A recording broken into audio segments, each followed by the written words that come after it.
कदाचित तुम्ही ओळखलं असेल, पण ज्यांनी ओळखलं नाही त्याला सांगतो it's called rose apple. All over इंडियामध्ये मिळतं.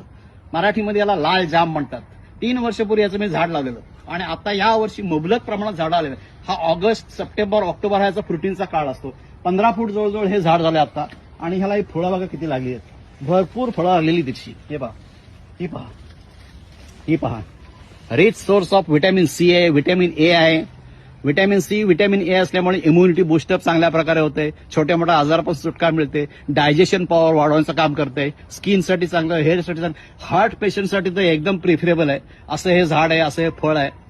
हे फळ जर बॉडी डिहायड्रेटेड असेल ना तर फक्त याचं फळ खायचं, संपूर्ण बॉडी हायड्रेटेड होते. पाण्याची गरज लागत नाही तेवढ्या काळापुरता. आमच्या इथे लावलेलं आहे.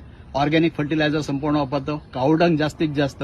नो एनी केमिकल फर्टिलायझर, कोणत्याही प्रकारचं वापरत नाही. खाऊन दाखवतो तुम्हाला. आतून सफेद असतं. काय गुलाबी साडी आजकाल बोलायची गरज नाहीये. आमचं हे गुलाबी फळ बघा, गुलाबी साडीला भारी आहे. थँक्यू.